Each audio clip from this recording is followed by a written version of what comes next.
Hello friends, कैसे हैं आप। उम्मीद करता हूँ बहुत ही बढ़िया होंगे। और आज के इस एनालिसिस के अंदर हम सबसे पहले बात करेंगे कल की, और कल जो बीत गया उस कल की। कल हमने जो चर्चा की थी वो क्या की थी वो आप ध्यान से सुनिए।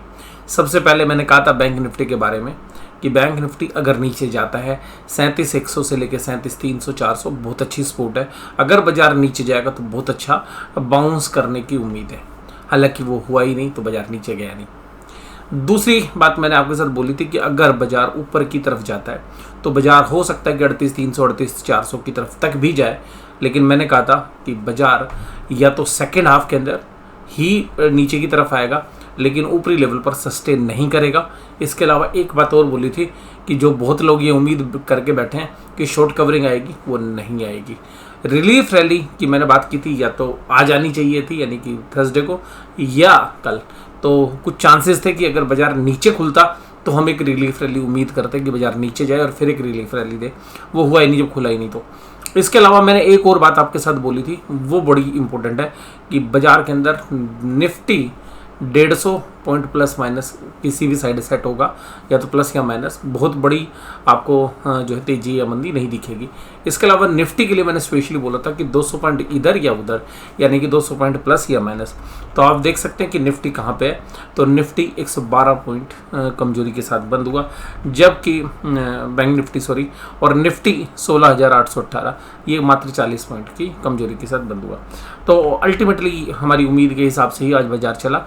बाजार जब सुबह खुले तो अच्छे खुले, और क्योंकि यूएस मार्केट अच्छा कल क्लोज होके गई थी तो उसका जो इम्पैक्ट था वो बाजार के अंदर देखने के लिए मिला। बाजार खुले 38,092 पर, अच्छी ओपनिंग थी और ओपनिंग अच्छी थी, लेकिन उसके बाद बाजार और ऊपर की तरफ गए और 38,283 तक गए, और उसके बाद एक का एक जो है सेलिंग शुरू हो गई और बाजार धीरे धीरे धीरे उतरते उतरते उतरते नीचे की तरफ आए। और बाजार ने अपने अहम सपोर्ट 37,750 और 37,800 के नीचे जब बाजार गया तो बाजार उन लेवल्स को दोबारा अचीव नहीं कर पाया। एक बार अटेम्प्ट तो किया था 800 के आसपास आने का, लेकिन जैसे ही बाजार के उस लेवल के आसपास आ रहे थे तो बाजार एक अच्छी खासी सेलिंग देख रहे थे। तो कुल मिला के हमारी उम्मीदों के हिसाब से ही जो है कल बाजार आज बाजार ट्रेड करता हुआ नजर आया, और कुल जो हमने एक्सपेक्ट किया था उसी के हिसाब से।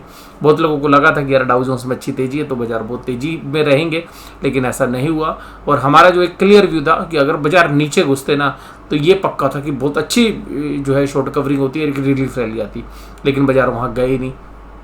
अब जो है बाजार ऊपर की तरफ गए तो हमने कहा था कि भाई सेकंड हाफ में बाजार नीचे की तरफ आएंगे, और देखिएगा सेकंड हाफ के अंदर बाजार नीचे की तरफ ही आए। अब बात है कल के लिए। कल के लिए क्या दायरा है, देखिएगा बाजार ना लगातार, मैं अब बैंक निफ्टी की बात करता हूँ पहले आपके साथ।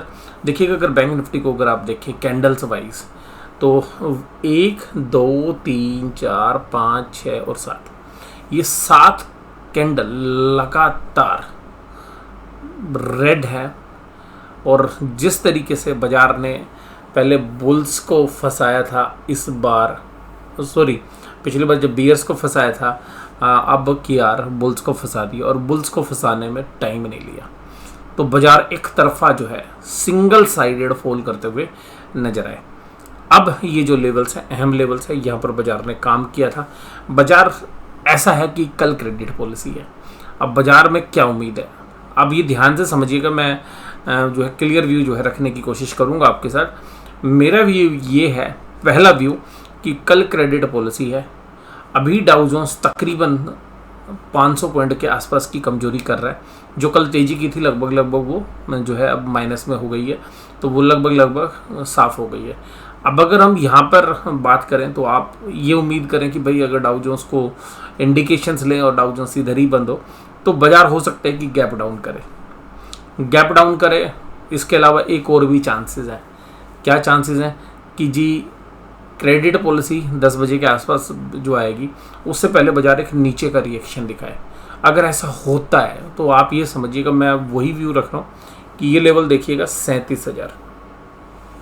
ये मुझे लगता है कि बाजार में एक पैनिक लाइक सिचुएशन होगी। 37,100 पे हो बाजार, 37,200 पे हो, 37,300 पे हो, 37,400 पे हो, ये कहीं पर भी अगर बाजार जाएगा किसी भी लेवल से, जो कल बात मैंने आपको कही थी, अगर उन लेवल्स के पास बाजार जाएगा 37,000 एग्जैक्टली बहुत अच्छी स्पोर्ट है। और इसके ऊपर के जो सारे लेवल से मैंने आपको बताया ये सब अच्छी स्पोर्ट है। और ये जो 400-500 पॉइंट जो मैंने कहा था 37,750 से बाजार 37,300 तक, ये एक फ्री फॉल वाला एरिया है। तो हो सकता है क्योंकि बाजार ने यहाँ पे माल सप्लाई दिया तो इस लेवल पर आ सकता है, 37,000 के आसपास भी बाजार आ सकता है। पर मुझे पर्सनली ऐसा लगता है, ये मेरा व्यू है कि 36,800 36,800 के स्टॉप लॉस के साथ उस गिरावट को बाय करने की अपॉर्चुनिटीज होगी।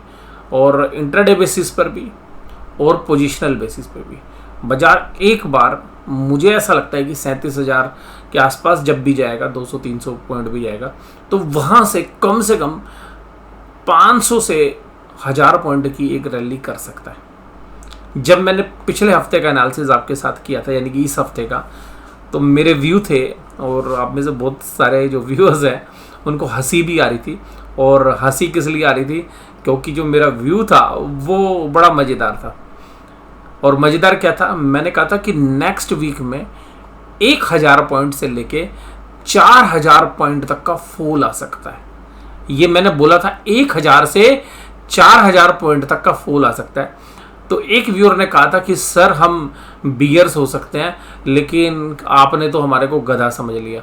और मैंने कहा था कि मैं किसी को गधा नहीं समझता, और मैंने बताया भी था कि देखिए बियर और बुल्स जो है वो सिंबॉलिक है केवल।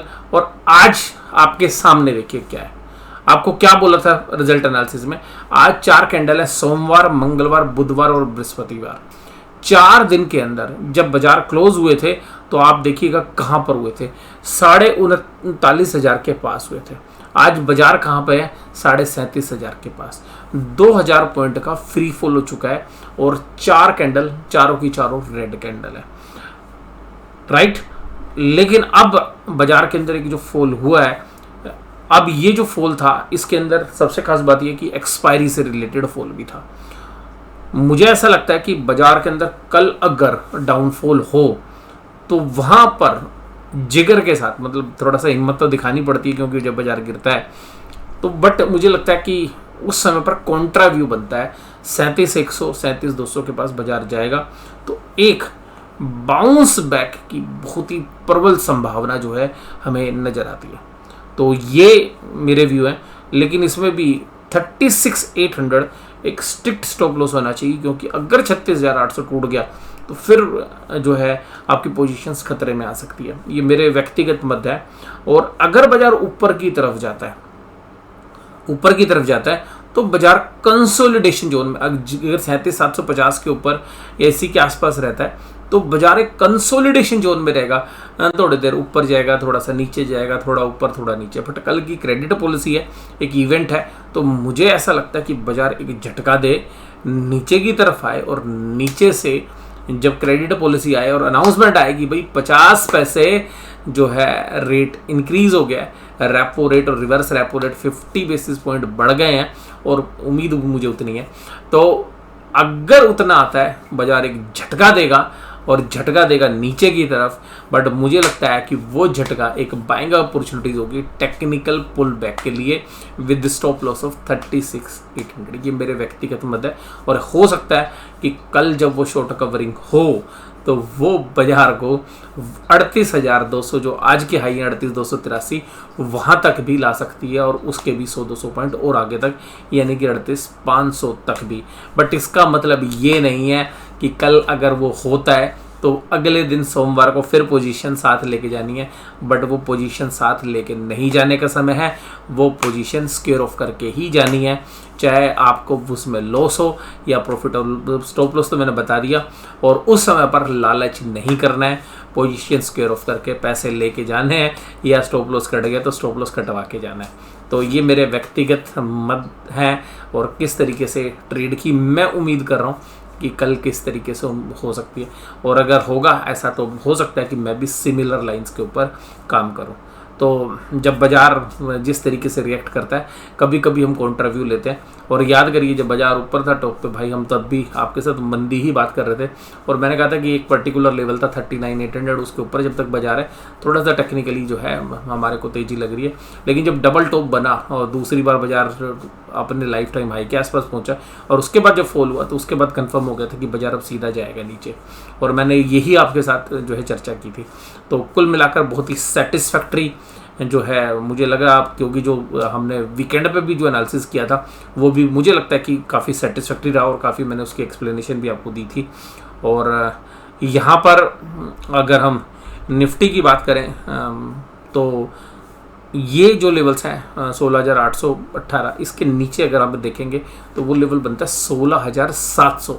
16,700 का जो लेवल है वो एक अच्छा टेक्निकल सपोर्ट है। देखिए अगर आप यहाँ पे इस कैंडल को भी देखेंगे, सीधी लाइन जो आ रही है 16,818 पे, यहाँ पर ये जो जून में जो कैंडल्स बनी थी अपसाइड वाली, यहीं से बाजार रिवर्स किया था। तो जहाँ पर पहले बाजार जो है रेजिस्टेंस फेस करते हैं वहीं पर से जनरली सपोर्ट भी देते हैं।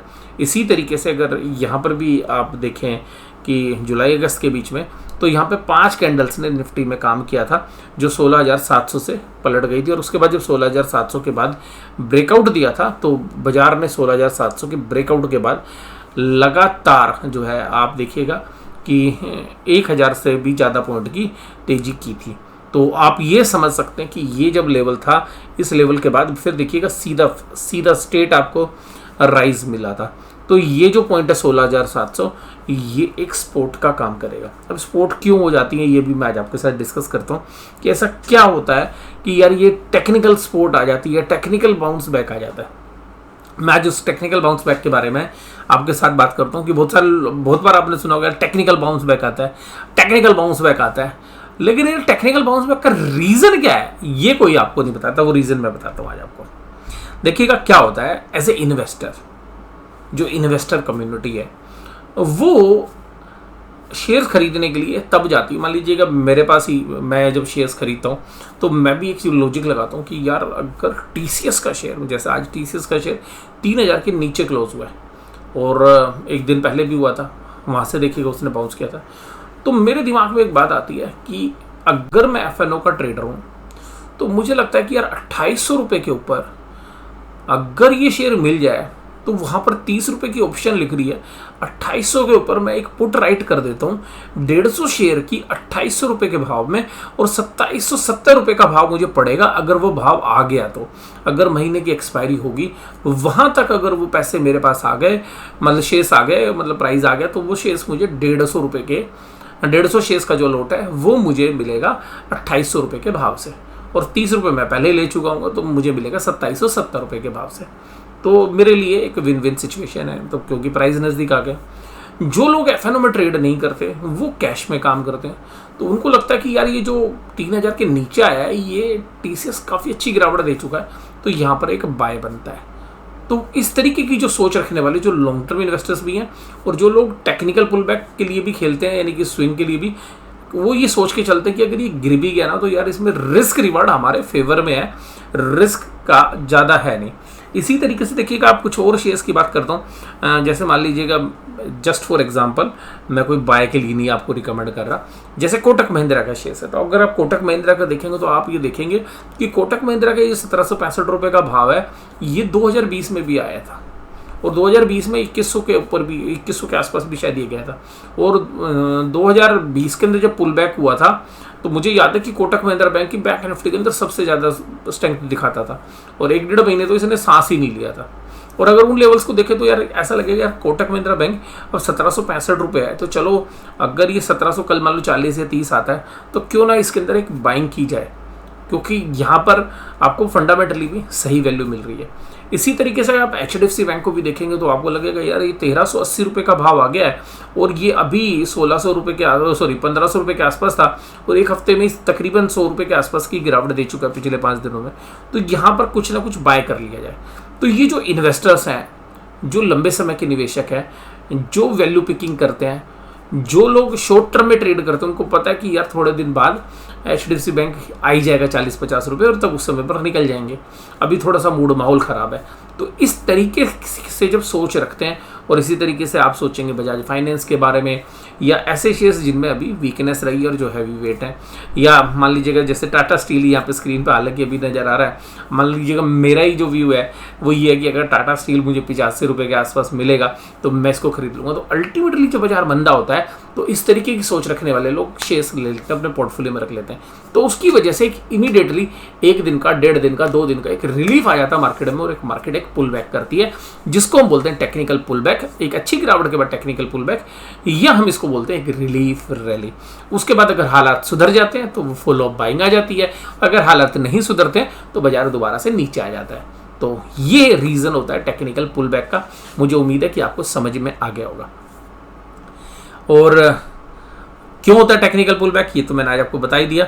और इसके अलावा अगर एनालिसिस में बात करें तो एनालिसिस मोटा मोटी मैंने आज आपके साथ चर्चा कर ही ली। एशियन पेंट, बजाज फाइनेंस आज गिरावट में था। TCS देखिएगा 2977, जो मैंने आपको बोला कि 3000 के नीचे क्लोज हुई है। बहुत लोग सोचते हैं यार टेक्निकली वीक हो गया 3000 के नीचे, तो लेकिन दूसरे तरीके से जो सोचते हैं वो भी मैंने आपको बता दिया। टाइटन कंपनी, ICICI बैंक, ये सब गिरावट में था। ITC, HDFC life, Mahindra and Mahindra, Apollo hospital और श्री सीमेंट, ये सब तेजी के सितारे थे। और सितारे तो क्या थे, एडवांस डिक्लाइन अभी भी 1084 है। और मैं एक लाइन आपके साथ कभी हो सकता है वीकेंड पर एक वीडियो आपके साथ शेयर करूं।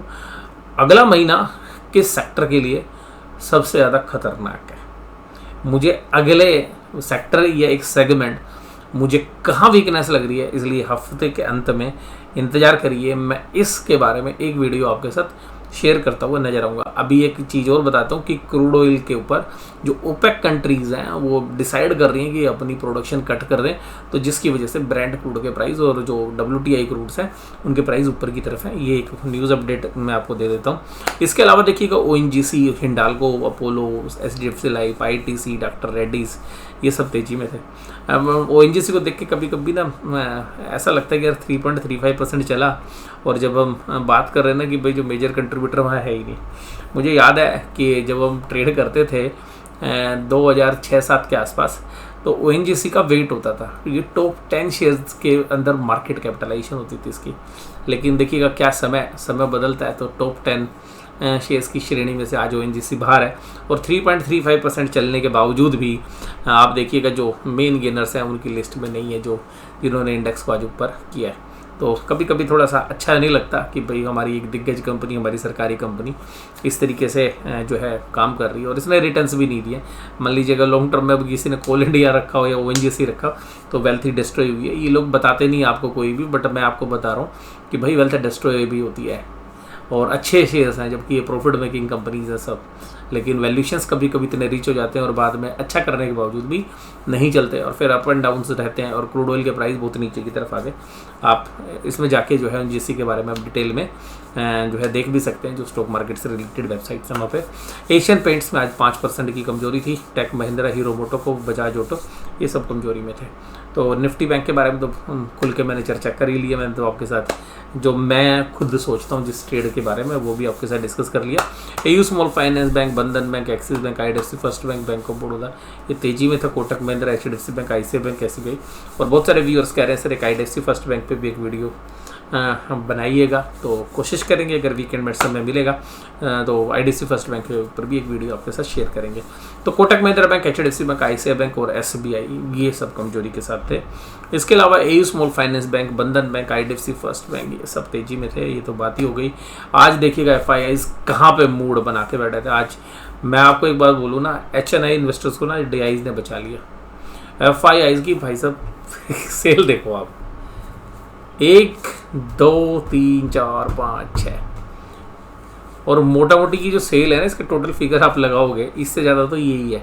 3 और 2 5 और 2 7 और 5 12 और 3 15 और 3 18, ये जो सेलिंग है यही 18,000 करोड़ से ज़्यादा की, 18-19,000 करोड़ की है। तो आप ये समझिएगा शुरू में थोड़ी बहुत बाइंग कर रही थी, लास्ट में उठा के सारा माल फेंक दिया, सब लोगों को तेजी की ट्रेन में बैठाकर और सबको पटक दिया। यानी कि इतनी तेज ट्रेन चलाई कि भाई साहब ट्रेन ही ये समझ लो पटरी से उतर गई, और अगर 200 की स्पीड में ट्रेन पटरी से उतरेगी तो क्या होगा।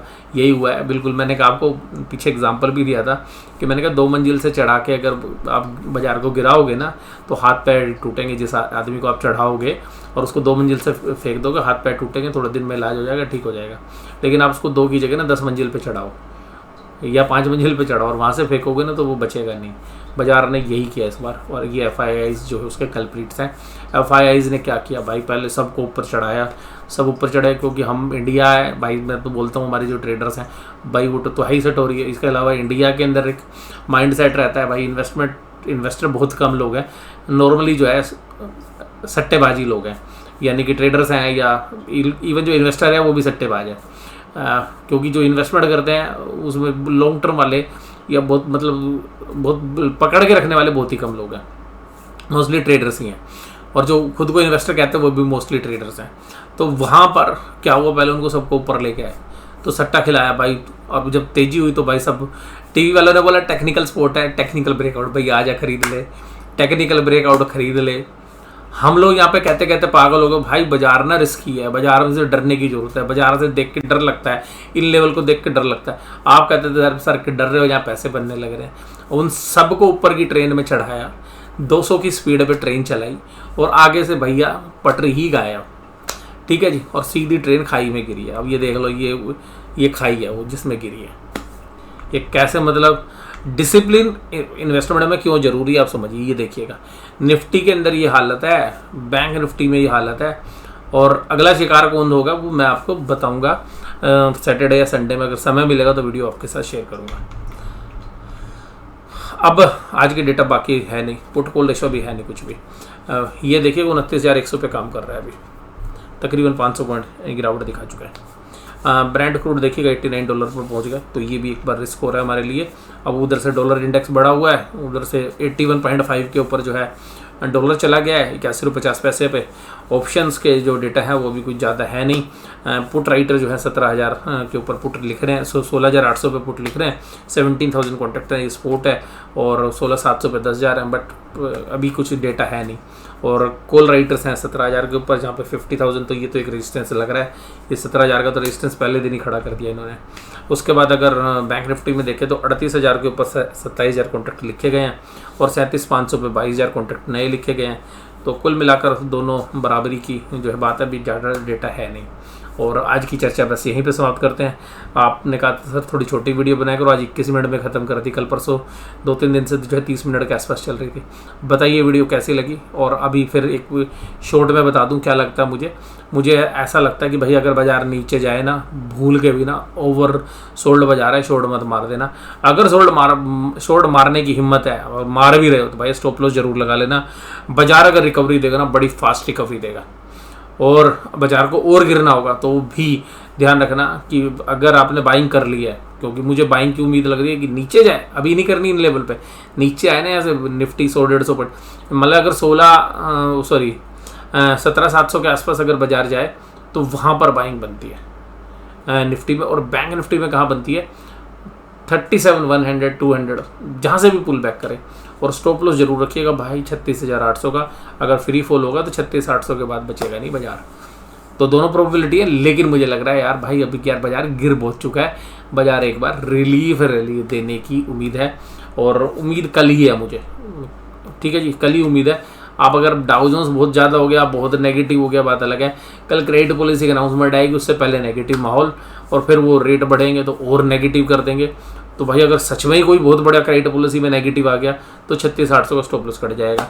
अदरवाइज भाई बाजार पुल बैक करने की उम्मीद है मुझे, और यही मेरा व्यू है।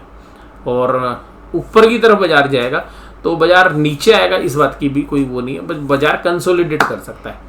पर बाजार अक्सर जब है ना पुल बैक करता है तो नीचे से आके करता है, क्योंकि उसमें ना लोग ट्रैप बहुत बुरे तरीके से होते हैं, तो उसकी संभावना हमें ज़्यादा रहती है। और हम तो लोग आपको पता ही है कि इंडिया वाले लोग हैं तो लालच में थोड़ा सा जल्दी आ जाते हैं। तो जब बाजार टूट रहा हो तो हम शॉर्ट करेंगे, और बड़े प्लेयर देखिएगा उसी में शॉर्ट कवरिंग करेंगे। और अभी देखिएगा हमारे यहाँ पे ना एक चीज़ और है भाई, DIs ना बैक फुट पे नहीं आए हैं। DIs ने ना भाई इज्जत बचा ली है। DIs की देखो आप 3,000 करोड़ की बाइंग है। अगर आज 3,599 करोड़ की सेलिंग के सामने अगर DIIs आज नहीं खड़े होते ना, चीथड़े उड़ जाते बाजार के। कल भी देखिएगा 2544 करोड़ खरीदा है, परसों भी 3504 करोड़, 3532। 4 दिन के अंदर जो बाजार गिरा ना, उसमें DIIs की बाइंग देखिए, DIIs ने कितनी मतलब बुरी जो गिरावट होती उसको कैसे बचाया है। तो आज की चर्चा है बस यहीं तक। 24 मिनट 27 सेकंड हुए हैं, थोड़े 1-2 सेकंड और हो जाएंगे। तो वीडियो देखने के लिए धन्यवाद, थैंक यू वेरी मच।